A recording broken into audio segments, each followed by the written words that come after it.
a Vicente Verdú aquí. No porque sea difícil que Vicente esté aquí, porque la verdad es que siempre que se lo hemos pedido, siempre se ha prestado a poder estar.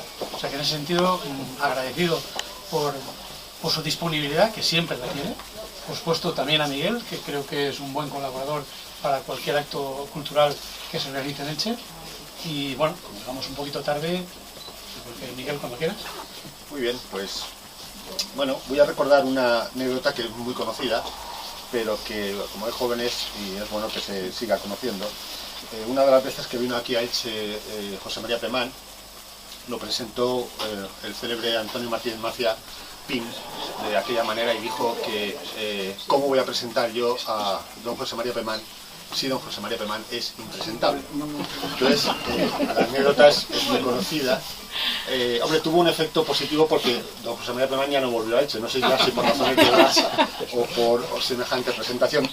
De manera que empezaré de una manera más civilizada y diré que Vicente Verdú en Elche necesita de muy poca presentación, ¿no? Porque lo que queremos es que siga viniendo y que no le pase lo mismo.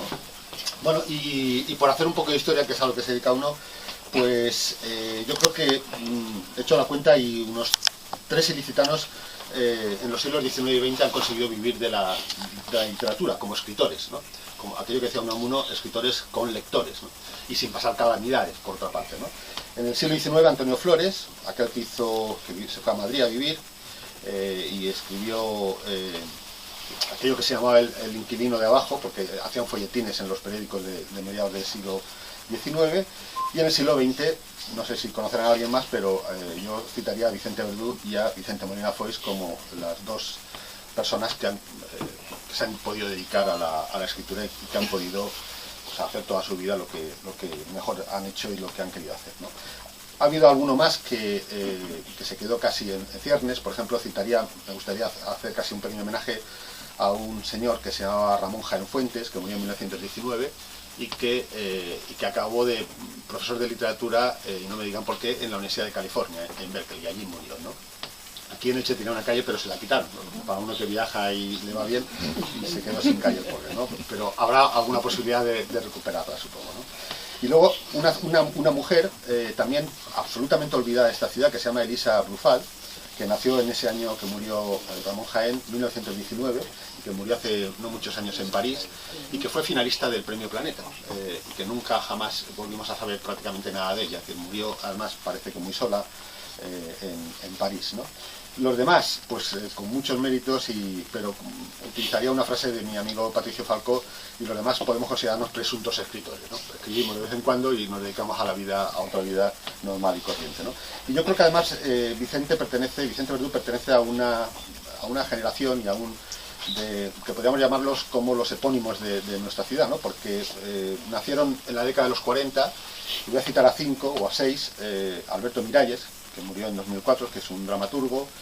Los cito por orden de nacimiento: Vicente Verdú, Vicente Molina Foix, Pedro Ruiz Torres, el historiador, que fue rector de la Universidad de Valencia, Luis Alventosa Puche, y una mujer que es una de las primeras rectoras de una universidad española, que es Araceli Maciá Antonio. Bueno, pues, y por tanto estamos hablando de uno de los ilicitanos más relevantes, sin duda, del siglo XX, ¿no? Y del siglo XXI, evidentemente. Bueno, lo conocen bien su formación es muy versátil. La carrera que él hizo fue Economía en Madrid, pero también algo de periodismo, algo incluso de ingeniería industrial, muy versátil, ¿no? Saben que hizo un doctorado, terminó un doctorado en la Sorbona, está relacionado con la Fundación Niemen de la Universidad de Harvard, y recordarán también su primer trabajo periodístico en una revista mítica que era Cuadernos para el Diálogo, una revista, por cierto, muy vinculada a esta ciudad, con algún empresario que hemos sabido hace un poco que participó en esa revista, o vinculada a Joaquín Ruiz Jiménez, un hombre también pues muy relacionado con esta ciudad, pues a través de la familia, por ejemplo, de Alberto Asencio, ¿no? Y luego pues su incorporación al país hace ya casi 40 años como jefe de opinión, jefe de cultura, y sus columnas que las estamos leyendo desde hace pues muchos años, ¿no?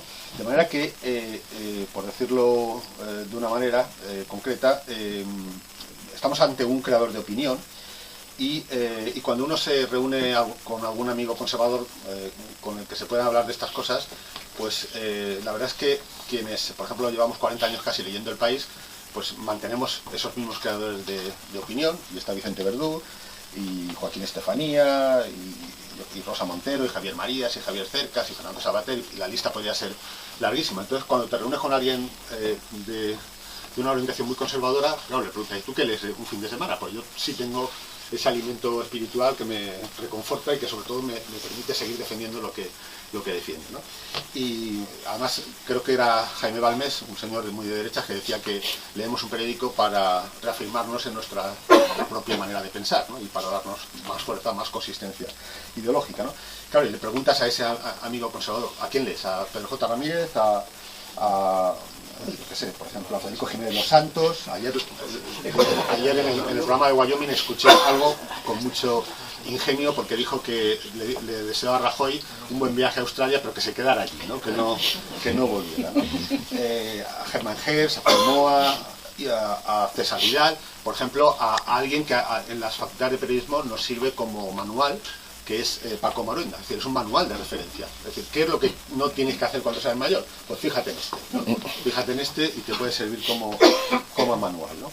Y bueno, no sigo con esa conversación, pero por eso desde unas ciertas posiciones ideológicas sí nos sentimos con una superioridad intelectual o algo así, como que la derecha está muy mal desde el siglo XIX, desde el tiempo de Donoso Cortés y Jaime Balmes y Marcelo Menéndez y Pelayo y aquellos, ¿no? No parece que haya mejorado mucho desde entonces, ¿no? A Vicente Verdú se le ha calificado también como un sociólogo de la vida cotidiana. Yo creo que eso es algo que ya hay trabajos académicos en la Universidad Española sobre Vicente Verdú y hablan y reinciden mucho en esta cuestión. Un sociólogo de la vida cotidiana, un hombre tremendamente versátil. Saben que ha ganado los más importantes premios de este país, el premio González Ruano, que saben que este año ha cambiado de nombre, y pues supongo que recordarán por qué, porque se descubrió el pasado absolutamente miserable de este hombre en París, en el París ocupado por los nazis. Ahora Mafre le va a poner otro nombre, supongo. Premio Nacional de Periodismo Miguel Delibes, premio Anagrama en el año 97 por el trabajo sobre Estados Unidos, o el premio Espasa de ensayo, ¿no? Esta mañana le escuchaba en la radio y él se definía a sí mismo como un diletante, ¿no? Hombre, yo diría más bien su voracidad intelectual le ha hecho escribir sobre el fútbol, sobre el capitalismo, sobre mil cosas, y precisamente porque esa vasta cultura le permite cambiar de tercio permanentemente, ¿no?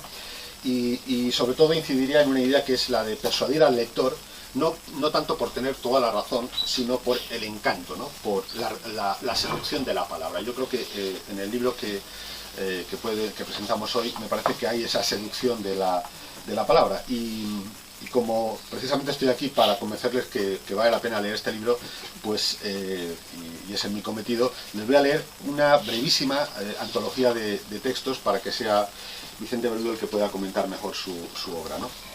Voy a empezar de lo menos complicado a lo más íntimo, ¿no? Me salto, por ejemplo, algunos aspectos. Bueno, saben que el libro pues, es un decálogo, se utilizan los verbos, formas verbales, como por ejemplo guarecerse, intimar, elucubrar, expeler, comer, conectar, asearse, conllevar, y luego los epígrafes pues pueden ser el café, la silla, el despertador, el pijama, la colonia, los vecinos, el viento, etcétera, etcétera, ¿no? Bueno, me salto lo de los vecinos, que yo creo que además ha sido bastante condescendiente, creo que ha debido tener suerte con los vecinos, y entro directamente en la casa, ¿no? Y me van a permitir pues 3 o 4 pequeños epígrafes que me han llamado especialmente la atención, ¿no? Bueno, empezaré por el pijama, ¿eh? Y dice Vicente Verdú: de la misma manera que ha ocurrido con otras piezas, sean las zapatillas a cuadros, la bata de boatiné o el gorro de ducha, es difícil encontrar una prenda más grotesca que el pijama de caballero, dice Vicente Verdú. Bueno, ahí creo que todos recordamos nuestra juventud. Si me permitís la anécdota personal, cuando me fui a la mili en el año 79, le dije a mi madre que si me compraba un pijama, que no fuera un estampado de estos que eran los pijamas de rebajas, porque tienes que dormir con 200 personas, entonces intentas pasar lo más desapercibido posible, ¿no? Y de un color mejor, porque si no parecías una especie de cortina ambulante, ¿no? Por ahí paseando, ¿no? Bueno, la ropa interior, esto también tiene su importancia. Dice: una chica en ropa interior es una chica cuidadosamente tratada. mientras que un hombre en ropa interior resulta un mamarracho. Creo que también tiene toda la razón. Luego incide más, no voy a insistir en el asunto porque da más detalles de pues, marcas y cosas de estas, pero tienen que leer el libro y yo simplemente les estoy dando una pequeña muestra, ¿no? Y algo que me conmovió fue cuando llegué al lecho conyugal y cuenta lo siguiente. El lecho conyugal, instrumento convivencial querido por la religión católica que predica como ideal hacer una sola carne de las dos carnes y una misma sangre de las dos sangres, tiene como larvada intención deshacer la novedad de uno y otro hasta llegar resolutivamente al cero de la concupiscencia. Cero que se corresponde con la desaparición simbólica del otro muslo en cuanto muslo y la implantación de la familiaridad mediante la contigüidad serializada. El amortajamiento del deseo. Cuando leí esto del amortajamiento del deseo, pues claro, depende de la edad que te coja, ¿no? Pero normalmente te puede producir una conmoción cerebral, ¿no? Porque jamás me podía imaginar lo del amortajamiento del deseo. Me ha hecho pasar días complicados. Bueno, y voy a terminar con una cita más, que es para que vean que el libro merece la pena leer, porque insisto que Pablo lo decía aquí, y es una parte que se llama El amante. Y dice lo siguiente. Antes de entrar, por ejemplo, estamos aquí algunos concejales que, porque un fallo lo tiene cualquiera, y una de las cosas más agradables que hacemos los concejales es casar a las personas. Con lo cual, es una experiencia muy, muy agradecida porque pues te permite, pues, sin guardar ningún tipo de votos, predicar una homilía y parece, te sientes como el arcipreste de Santa María, arcipreste laico, y además la oferta que ofrece el ayuntamiento, nosotros casamos a hombres con hombres, mujeres con mujeres y hombres con mujeres, la oferta es mucho más amplia que la de la competencia, como bien sabes, ¿no? Y entonces, claro, lo que es la homilía, pues uno se lo puede pasar estupendamente bien, y por eso algunos de los textos de Vicente Verdú pueden venir muy bien para casar a la gente, y otros, como van a comprobar, no son los más indicados. Pero voy a leer, y llego a lo del amante, ¿no? Bueno, con o sin ropa interior, el hogar es todo lo contrario a un prostíbulo, su otra opción. La Sagrada Casa es lo opuesto a una casa pública y es todo menos soez. En su concepto, el matrimonio que protegerá el hogar opera como una alternativa a la sospechosa libertad del sexo. De este modo, la casa hace pasar del sexo desbocado al sexo estabulado, que come del forraje común. ¿Pero queda en verdad satisfecho ese animal? En el hogar, la sexualidad se dirigió a la función reproductora según deseaba la Iglesia y simultáneamente orientada a apagar los deseos sin domicilio que pudieran llevarla de aquí para allá. Lo que no impide que todos los matrimonios cuenten además, para su bien, con una nómina de amantes, masculinos y femeninos, más o menos permanentes y surgidos como como benditos satélites un tiempo después. De hecho, no es necesario que los esposos se lleven mal y el matrimonio capotee para que aparezca un amante salvavidas. En la mayor parte de los casos se trata de matrimonios felices y no maltrechos que conservan ese nivel merced a poseer el aliciente del adulterio. El ligue clandestino aúna a la pareja en el exterior social, pero también procura como un regalo la estabilidad interna. Porque ¿quién soportaría sin desequilibrios graves vivir día y noche durante decenios la opción sexual de un solo cuerpo y esposado? El sexo es inherentemente una facultad curiosa. Su gozo se multiplica en el cuerpo ajeno y por el contrario se marchita o amustia en la repetición. Gracias a los amantes y en virtud del adulterio, el amor conyugal pervive. Esto es lo que no se puede contar en las bodas, es lo que les decía. Gracias, repito la frase, ¿no? Gracias a los amantes y en virtud del adulterio, el amor conyugal pervive, ¿eh? Bueno, sin amantes es muy probable que el deseo se achate o incluso se reseque en una oscura chamusquina. El amante da miel a la vida, aporta amenidad y a menudo justiprecio. Bueno, podría seguir leyendo. Por ejemplo, dice: la amante perfecta no nos conoce de nada y tampoco nosotros a ella. El sueño del gozo erótico viene a ser el que representa el último tango en París, ejemplo de dos seres que se juntan en una emoción básica, hombre y mujer, sin saber nada personal, ¿no? Hay textos, por ejemplo, no me resisto a leer también esta parte: nos acostamos con nuestras parejas no solo dentro del piso, sino que el piso se acuesta con nosotros en un institucional ménage à trois, ¿eh? Esto sí que se puede ya contar en una boda, se podría comentar perfectamente, ¿no? Bueno, dice: Pero los esposos aún se aman, voy terminando con esto, pero los esposos aún se aman, y Unamuno decía que al cabo de los años acariciar el muslo de su esposa le decía tan poco eróticamente como rascar su propio muslo, pero a la vez el dolor de mutilar el muslo de su esposa habría de dolerle tanto como sufrir su mutilación. Ella está enferma y nosotros enfermamos. Ella trae una buena noticia y sin mediación nos alegramos. Y para terminar esta cita, el matrimonio es así una penitenciaría muy camuflada. Bueno. Luego hay una pregunta que no voy a contestar. ¿Sería posible aún una orgía en casa? Pero eso vayan al libro y verán la respuesta, ¿no? Bueno, luego pues el calcetín, la media, el bolso, el cepillo de dientes, podría seguir largo tiempo, ¿no? Y vuelvo a hacer de historiador, de aprendiz de historiador, porque yo sostengo que en esta ciudad, lo digo por todo lo que he leído en el libro de Vicente Verdú, en esta ciudad, Elche ha sido una ciudad sexualmente muy activa, ¿no? Yo sostengo esto, sobre todo, si me acompaña mi mujer, pues hubiera sostenido otra cosa diferente, porque luego es normal que te diga, ¿y tú por qué no hablas cuentas cosas normales, como hace cualquier otra persona, ¿no?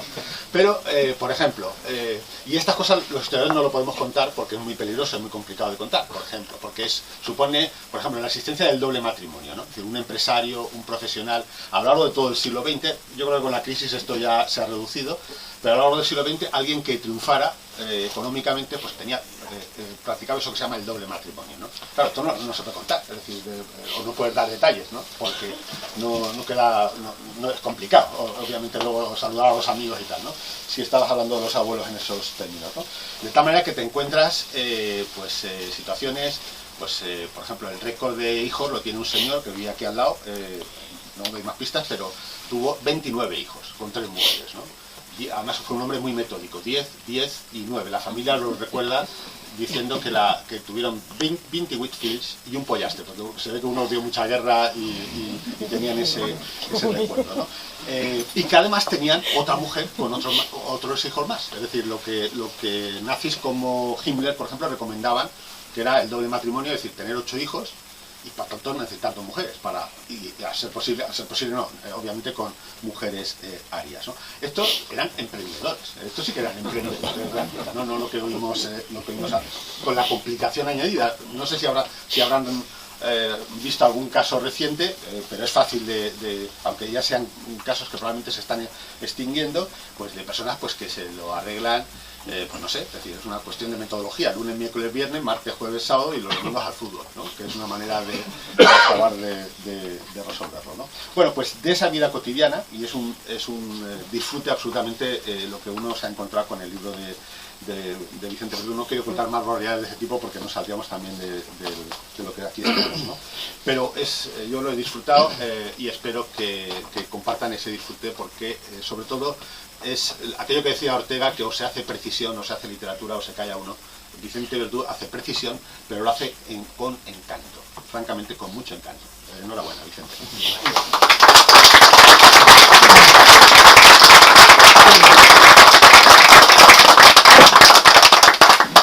Bueno, pues gracias a Miguel, porque verdaderamente no se puede decir más, ¿no? de una obra que uno quiere y que ha escrito con entusiasmo, ¿no? Con entusiasmo y con sinceridad, porque en realidad este libro de las cosas menudas, de la vida cotidiana y demás, pues ha sido una constante de mi vida, y que, bueno, pues desde la lectura de Ortega, Zorín y demás, pues siempre ha estado presente en mi vida, ¿no? Y quizá todos los otros libros que he escrito sobre sociología de amplias dimensiones y demás eran menos representativos de mi ser profundo que lo que es este libro, ¿no? Que sin duda como ha dicho Miguel, se sustenta mucho en la escritura, ¿no? Uno no puede ser convincente en este caso de las cosas cotidianas si no es además capaz de seducir, ¿no? De persuadir al otro, no a través de un discurso lógico, sino a través de un encantamiento de la palabra, ¿no? Y bueno, este es el desafío de este libro, ¿no? El encantamiento de la palabra, la precisión de la escritura, el adjetivo adecuado para que despierte sensaciones más importantes que la misma condición de la cosa a la que se describe, etcétera, ¿no? Pero bueno, tanto ha dicho Miguel que yo casi me siento anonadado para, bueno, disminuido para contarte este libro, ¿no? Es como un desahogo que yo he pretendido hacer toda mi vida y que de alguna manera lo he ido intercalando en mis otros libros, ¿no? Que tienen que ver con la escritura de la seducción, como he dicho antes, y también con la importancia de lo menudo, ¿no? De lo minúsculo que condiciona tanto la vida de las gentes, ¿no? En definitiva, la vida de la casa decide mucho la dicha o la desdicha de las personas, ¿no? El hogar es un lugar al que deseamos acogernos, pero también es un lugar que se convierte en un infierno cuando no da calor, que se convierte en el signo de la separación más dolorosa cuando se produce un divorcio, que es la medida de todas las cosas de la familia, y en ese sentido pues está tan lleno de encantaciones y de sugerencias que no me ha sido difícil para nada escribir este libro. Yo hubiera publicado no 55, no sé cuántos capítulos que tiene este libro, sino 90 o 100, ¿no? Hasta que me dijo el editor, bueno, no seamos pesados, a ver si damos esto a conocer y luego, si las cosas van bien, pues publicaremos más adelante otro libro, ¿no? Pero claro, la casa es un elemento de tanta inspiración poética, literaria, sentimental, que no encuentro otra cosa que se pueda parecer a eso, ¿no? En la casa, en el sentido más general del asunto, ¿no? La relación que tienes con la pareja, con los hijos, con los objetos que tanto aparecen aquí, la relación que tienes en el interior y en el exterior, la idea de buscar la casa como un refugio frente a toda la externalidad del trabajo y de la vida con nosotros, ¿no? Y con la aspiración de que esa casa sea pues una especie de hospital, de curación de tantas desavenencias o adversidades que se producen a las afueras. Bueno, yo creo que no hace falta insistir mucho en ello. La casa es el centro de nuestras vidas, ¿no? Para bien o para mal, porque muchas veces se convierte en un infierno, ¿no? Por eso yo hablo de amores y pavores encerrados en casa, ¿no? Porque a veces la casa es una tortura, ¿no? Cuando las desavenencias con los hijos o con la pareja o contigo mismo en relación a los demás se producen en ella, ¿no? Es un centro tan importante de nuestras vidas que no sabríamos además, excepto los grandes aventureros y nómadas y demás, vivir sin ese anclaje a un lugar común con los demás, con los demás más cercanos, que es la casa, ¿no? Bueno, pues esa es digamos, la inspiración fundamental del libro, ¿no? Y bueno, Miguel ha hecho alusión no sé, a mi diletantismo y a mi vida de escritor, ¿no? Yo, y bueno, es mía y de otros que han podido vivir de la literatura procedentes de este pueblo, ¿no? Yo cuando le dije a mi padre que iba a hacer periodismo, me dio un pasmo, ¿no? Porque lo que quería es que fuera gente de cambio y bolsa, o un abogado, ilustre, o cosas por el estilo, ¿no? Pero escribir era un asunto muy aventurero y que no aseguraba nada, ¿no? Y entonces se empeñaba mucho en acosarme en el sentido de, bueno, porque él confiaba mucho en mí y tenía muchas expectativas sobre mi futuro, ¿no? Y me decía, pero escribir, ¿qué quieres escribir? ¿Teatro? ¿Quieres escribir ensayos? ¿Quieres escribir poesía? ¿Novelas? ¿Qué es lo que quieres escribir? Y yo no tenía más respuesta que decir, pues yo lo que quiero es escribir. Claro, esto les desesperaba, porque ¿cómo podía uno vivir escribiendo? Y a mí también me hacía vacilar sobre la cuestión. De modo que cuando yo estuve en París, gracias a una beca que me permitió hacer el doctorado en la Sorbona, pues pensé, bueno, vivir de escribir, ¿qué sería? ¿Hacer poesía? ¿Hacer teatro? ¿Hacer, no sé, novelas? pues todo eso parecía un asunto bastante abstracto, ¿no? Y me dije en parte, bueno, digámoslo en términos más abstractos, y me impuse como lema esculpido así en esas cosas que son las leyendas clásicas, ¿no? Vivirás de la escritura, ¿no? Yo me dije eso para mí, vivirás de la escritura. ¿Qué podía hacer para cumplir con esa leyenda, ¿no? Pues hacerme periodista. Entonces me hice periodista para que la escritura pues me diera una ocasión de vivir expresando mis conocimientos en economía, que había hecho con económicas, o mis conocimientos en literatura, que había leído mucho, o cosas así. Vivir de la escritura, ¿no? Y esa fue, digamos, mi consigna cuando regresé de París a España, ¿no? Y bueno, afortunadamente aquel tiempo era un tiempo muy propicio para encontrar empleo. Yo lo tuve oportunidades de emplearme en 2 o 3 periódicos a la vez. Elegí el que más me convino y empecé escribiendo de bolsa y cosas de esas. Pero después de la bolsa y de la circunstancia económica, de la coyuntura económica, pues empecé a escribir de otras cosas, ¿no? Cuando cambié de publicación, desde el periódico SP a la revista SP, pues escribí de todo, escribí de América Latina, escribí de fútbol, escribí de toros, pero escribía.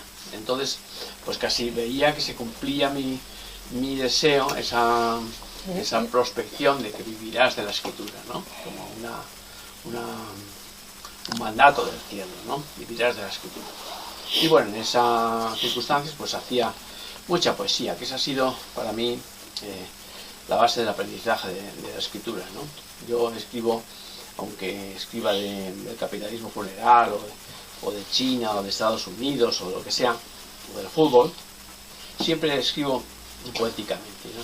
Porque esa fue mi formación, la formación de la poesía. Ese era mi paradigma, ¿no? El ser un poeta, ¿no? Lo que pasa es que no me dejaban serlo, porque siempre me quedaban los finalistas de los concursos de poesía. Me escribían cartas incluso los jurados diciendo que el libro estaba muy bien, pero no me daban premio. Y bueno, esa adhesión a la escritura de encantación, más que la escritura de persuasión lógica, fue la que ha permanecido, yo creo que a lo largo de todos los libros que he escrito, ¿no? El cuidado del estilo, la manera de expresarme buscando tanto la morfología como la acústica de la palabra, cosas que tienen que ver con el aprendizaje de la poesía, ¿no? Y de esa manera este libro yo creo que es un compendio de toda esa carrera, un compendio de ese intento de hacer a la gente participar de mis emociones a través de una emoción provocada por la palabra, ¿no? No sé si Gabriel Celaya decía que la palabra en la poesía no era una palabra conceptual, que desde luego no lo es nunca la palabra en la poesía es una palabra que alude a un concepto, ¿no? Sino que alude a un retumbo del cuerpo, ¿no? La palabra se expresa con su forma y con su sonido, ¿no? Y produce una emoción en la misma consistencia de la carnalidad corporal, ¿no? Y de ahí proviene el que sea convincente o no lo sea, ¿no? Bueno, ese para mí ha sido el desafío siempre de la elección del adjetivo, de la elección de los nominativos y de los verbos, ¿no? La idea de convencer a través de esa redundancia de tu emoción en el corazón del otro, ¿no? En la emoción del otro, ¿no? Bueno, yo creo que al final, no sé si será mi último libro o el penúltimo, lo que sea, pero este lo concita absolutamente, ¿no? Está escrito con ese propósito y con la idea de que si hablo de las sábanas o hablo del papel higiénico o hablo de, yo qué sé, de la sal o del azúcar, pues tiene que ser convincente en la medida en la que yo acierte con la escritura para hacerlo de verdad posible, ¿no? De verdad, ¿no? Digamos. Bueno, muchas gracias.